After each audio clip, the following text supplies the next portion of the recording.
Saya pertama ditangkap, ditodong pakai senjata.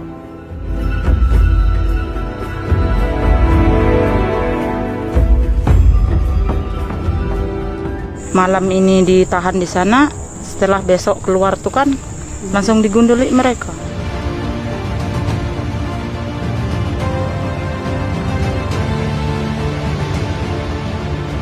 Pasti mati kalau ada orang duduk di sini kemarin. Anak saya selalu cari ayahnya.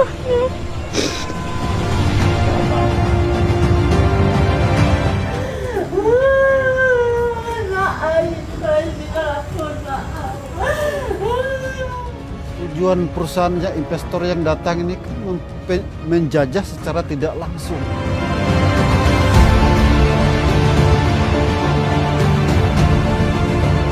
Pas kita datang tuh mereka dengan harapan yang besar sekali, dengan didengar.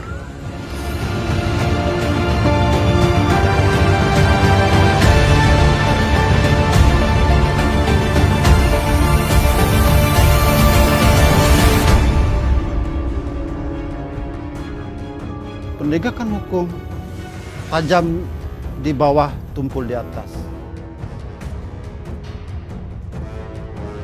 Hilirisasi bagi Presiden Jokowi rupanya menjadi harga mati alias syarat mutlak untuk Indonesia maju. Meskipun digugat WTO, diperingatkan IMF, Indonesia maju tak gentar. Kita juga paham bahwa Indonesia maju itu berarti perekonomian nasional perlu hilirisasi. Tak hanya mineral, perkebunan, pertanian, perikanan, semua bisa dihilirisasi. Begitu kata Pak Presiden Jokowi. Hilirisasi, membangun industrialisasi nasional yang kuat juga perlu diingatkan.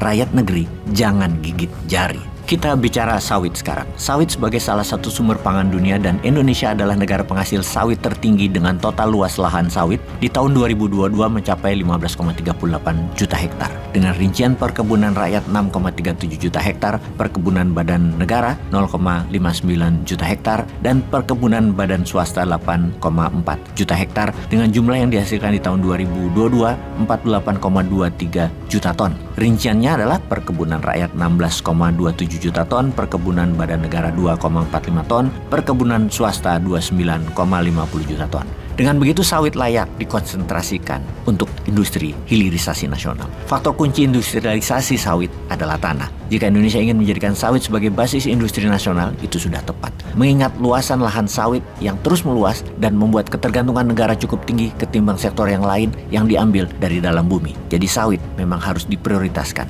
Sayangnya mencermati kebijakan industri nasional kali ini, hakikatnya sudah bukan untuk kemakmuran rakyat lagi. Ini fakta. Indikatornya sederhana. Semakin terkonsentrasi dan meningkatnya kekayaan 10 oligarki Indonesia itu meningkatnya per tahunnya lebih dari 100%. Ini misalnya ya, ada yang namanya Lim Haryanto, orang terkaya nomor 6 Indonesia dari posisi sebelumnya di peringkat 36 orang kaya di akhir tahun 2022. Kekayaannya melonjak 381,81% dari akhir tahun yang lalu sebesar 1,1 miliar dolar. Lim merupakan pengusaha perkebunan kelapa sawit Bumi Tama Agri yang tercatat sebagai emiten di Singapura. Sementara pendapatan buruh atau upah buruh tidak boleh naik lebih dari 10%. Sedih nggak tuh melihatnya? Karena itu realisasi industrialisasi nasional dalam hal sawit harus dimulai dengan mengkelirkan soal tanah atau lebih pasnya soal agraria. Lalu apa yang dilakukan oleh pejabat saat ini? Faktanya lahan sawit ilegal mau diputihkan. Innalillahi. Sebanyak 3,3 juta hektar lahan perkebunan kelapa sawit ilegal yang berdiri di atas kawasan hutan bakal diputihkan.